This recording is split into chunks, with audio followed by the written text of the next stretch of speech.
I really dig that type of thing. The chocolate syrup, I mean, come on, that's genius. It's black and white, of course. But He also used chocolate syrup in Psycho. Yeah, all it right. did. Now, Can I add something that I just thought of listening to what Vince was saying? Yeah. go for I it. actually really liked in the video where he mentions the expositionary scenes. Now they're kind of boring, but that at the time, like that was establishing the rules of zombies, which there weren't.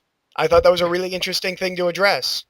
Yeah, that's true, and I think it's still very much historical perspective because he's like, okay, now you might look at this now and think it's kind of boring, Yeah, but yeah. it was important, it was necessary, we needed it. I actually Coincidentally, disagree that with. was the next thing I was going to get into. Ooh, wait, Manos, what? Oh, I was just gonna say in the review, that's the only thing I really kind of disagree with his judgment on is Okay. the exposition scenes. Because yeah, it's a clever way to at least of course this hasn't been done too much at that point. Using news television, I think I can't remember exactly when this film came out. I assume it came out after the Kennedy assassination.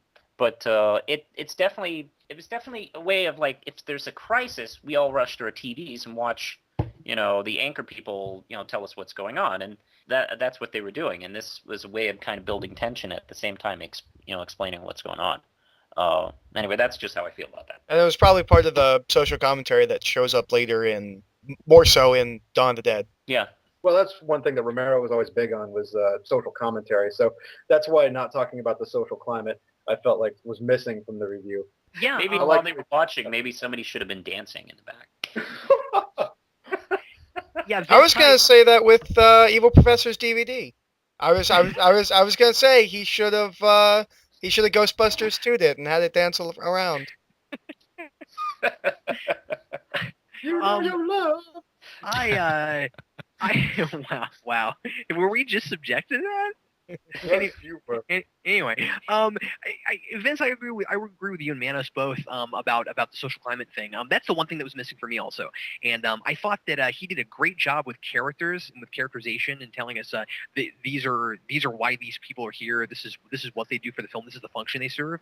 And after all, it is a very functional type movie where people are there to give us a sense of what different people would be like in a situation like this. And I think part of the reason that you have those slow points, and honestly, I don't think that this would necessarily even be badly paced now. This is about historical perspective, but really, I mean, if the point of the movie is let's try to put the audience in the shoes of these people and create an atmosphere and what are they thinking and feeling at this very moment and that sort of thing. You have to. It's an experience. You're experiencing it. So, us being forced to watch the news and that kind of thing, that's all part of the experience. But yeah, he didn't talk about themes very much, which is really important, and it's missing. So that's my only critique with it. I think it's a great review. I think it was a really well organized review, and I think he should definitely consider doing more movie reviews because I think he can get really, really good at them. Let's move on then to Shades at Night's review of Superman 2. The two major plots of the film are Superman and Lois's relationship as Clark gives up his responsibility of being Superman, and Zod, Ursa and Non taking over the world. I like the fact that these plots interweave by the end of the film. Too many superhero films have a love story that goes nowhere and only exists so the female can be the damsel in distress at the end. Clark gives up being Superman, which allows Zod to take the Earth hostage. Superman's sacrifice has terrible consequences, and I love this. And Manos, go ahead. I wasn't sure if I wanted him to choose Superman 2 because Logan had just done this not too long ago. Very consistent with his review on X-Men 3, actually. I still like the way he goes about telling the story with his use of clips and kind of breaking down what his interpretations of the director's vision was in the film. And I like how he distinguishes between the Donner and the Richard Lester, excuse me, Richard Lester version. He talks about also the same thing you talked about how Superman and Lois kill the villains at the end and act really happy about it. I don't know, that shot of Lois smiling just still cracks me up, actually. And if I may interject, it is out of character for Superman to kill, but you know what? I could probably buy Lois would kill someone. And that's I hadn't thought about it until I was watching his video. It's like, you know what? I could see Lois killing somebody. Yeah, I like this reveal. I, for the most part, enjoyed the video. I was a bit surprised to see yet another Superman review. I know Shades of Night didn't do one before, but with the previous challenge, or was it the challenge before, where it was the Superman ending, I was surprised actually to see that another reviewer was touching on the Superman movie franchise. It seemed kind of too soon, but I thought the review was well executed. The only thing, and it probably just stems from the fact that he couldn't have done a longer review, was the fact that when he was talking about the Richard Lester version, and then when he was getting to the point of Richard Donner having a version, I almost got spoiled. I was almost thinking to myself, oh good, he's going to do a breakdown of the two movies and the comparisons between the two. He didn't do that, obviously, for the timing. I think he covered off on all the good elements of the movie. Certainly finding fault with some of the head scratching moments of Superman 2, at least the Lester version with the plastic, was it like a fruit roll-up shield that he throws on the guy? And the beams and everything else. You know, it's so funny that you said that it looks like a fruit roll-up, because when I was a kid, I watched that and I wanted candy, and I never knew why. Yeah, it's a giant fruit roll-up. He carries them in his pocket, I guess. It looks so tasty. Yeah, it's a team up between Superman and Betty Crocker. It was obviously a tribute to the old, in the comic books when they had the advertisements where it was like, Green Lantern supports Hostess. It was that kind of thing. Really? Oh, I didn't catch on to that. Okay. It's very subtle humor. It's one of those things where watching this review, it makes me actually want to sit down and watch both versions just so I can remember what happened with each movie, because I'm remembering watching his review and I'm thinking, okay, so what happened in the Richard Donner version at this scene? Okay, I know this happened. I don't know if I like this or if I like the X-Men one better. I actually also felt a little disconcerted as well with I was like, didn't we just have Superman last time? That was a little weird. I actually really enjoyed this. I like whenever anybody talks about Superman 2, because I haven't seen the Lester version since Donner's came out. Well, why would you? Exactly. I only watched the Donner version. So there's things I forget. Like, I actually forget about, like, the super kiss and the roll-up shield and all of that, because I'm like, oh yeah, that's right, that did happen. I actually really like that this video wasn't a comparison.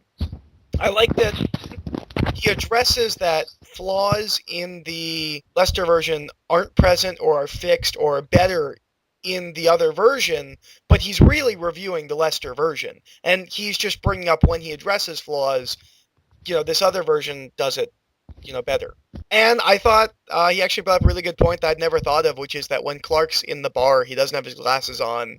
That always bothers me. Superman. I'd never thought of that. I thought that was a really good point. So on the whole, I thought it was a really good review. The challenge for next week is everyone has to review Superman 3. Oh, pass. That's a joke. Actually, I Don't reviewed do it. 3 before 4. I'm going to make everyone cry. That's my plan. Shades of Night does a good job at pointing out things that are absurd, pointing out things that are good, and I think that's adequate. I thought the video was well done, but I felt sort of that he was reviewing this not so much in comparison to the Donner cut. I felt like he was reviewing the Lester cuts with the idea that the Donner cut would be better. So he had a bias for what the other movie could have been, so therefore he was reviewing the movie based on what Donner's original vision was. But he has good presentation. His humor is highly effective. One thing that I thought was interesting, and this is just an observation, it doesn't matter necessarily how this is taken, but I think it's interesting that he breaks away from his formal presentations at times and allows the audience to feel his irritation with parts of this movie. He doesn't yell, he doesn't get upset, he lets his vocal tones express his emotion, and I think that's interesting, because usually he's so proper when he's just articulate and he distinctly states what he's going to say. And it makes me feel like this video in particular makes me feel like I'm sitting here having a conversation with a guy who's very passionate about what he's talking about. I thought it was funny that he mentions thinking the joke is funny about Australia, because he lives in Australia. He's an Australian, yeah. I'm with all you guys. I really questioned the pick a little bit. I'd like to see him get outside his comfort zone a little bit also. He's so far because he's such a big superhero movie buff. All of the challenges we've devised so far, he's managed to do something well, except for scissors, I suppose.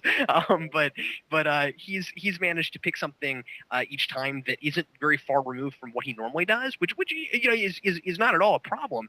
But I've come to expect certain things from him, and I'd love to see other things maybe he's able to do. So I don't know. One kind of minor gripe I have about this review is there's one point at which he's talking about superheroes losing their powers, and he makes a comment that the way it's done here is kind of typical and cliched. And I kind of wish that he had talked a little bit more about that and open that up a little bit, because I didn't know what he meant by that. I didn't know if he meant it was cliched in superhero movies or if it was cliched in comics, because he did make the point that if this film, and I love this point he made, that if this film hadn't been successful, we may not have had the big superhero genre of films that we had that we have now. But if he's talking about superhero movies, that's not a point he should have made if he was trying to be historically, if he was trying to have a historical perspective, because there weren't more than a couple of superhero movies, so it couldn't be a cliche yet. Having said that, it was really organized. I liked it actually quite a bit better than his review from last week, the X3 review. I thought it was better organized, and I thought that it was much more of a review for movies as opposed to just comic books and superhero movies. Finally, we have Mystere Fusion's review of Sunset Boulevard. The film opens with a dead body in a pool and a narrator promising to give us the real story before the papers muck it all up. The voice is that of Joe Gillis, played by William Holden, a down-on-his-luck writer outrunning his creditors and doing all he can to sell his latest script. One might suspect, though, that he drains all of his creative energy on the rampant film noir quips of narration with which he tells his own story. Rudy never asked any questions about your finances. He just looked at your heels and know the score. After getting nowhere with his agent or his producer friend, and even having his writing skill insulted by a mere assistant, and with contemporary slang no less. And we go back to The Real Manos. This may be possibly my favorite choice, actually, because it's just so out of the geek genre. And it is strange. It's funny, he describes it as, a comedy, drama, Hollywood story, thriller, horror-ish kind of movie. And I don't know if anybody's seen it, but it is kind of all those things. It's also a satire. He really doesn't have to worry about spoilers, because the first scene spoils the whole story, actually. The main character is dead in the pool in the first shot of the film. I love his grasp of film history.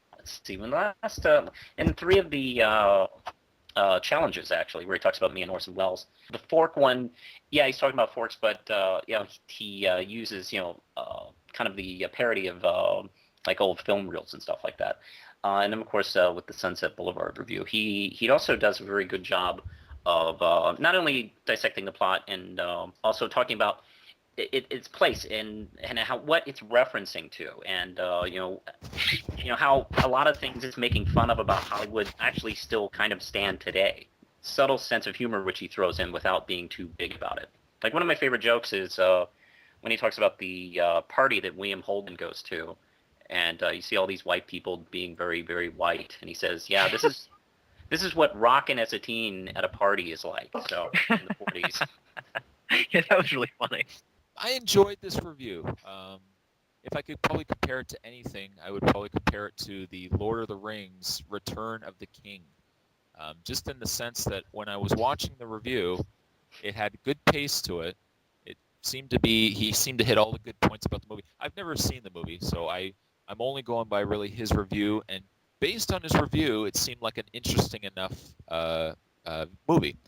Where it seemed like it was Return of the King is about 3 minutes, almost 4 minutes into the review, where he says, everybody this is where the movie wrapped up, everybody got what they wanted, and this character got the pool that he wanted, or he always wanted a pool. And then it fades to black, and I thought to myself, that's a really good review. And then the review kind of kept going for another 2 minutes or so. Another 3 minutes. And I found if he had known where to stop, or actually it would have been an ideal review if the cutoff time was sitting at about 5 minutes, maybe 4 minutes, then I would have said, that was a really well done review on a movie I've never seen but would want to see. But after the fade to black, I found it kind of went a little too long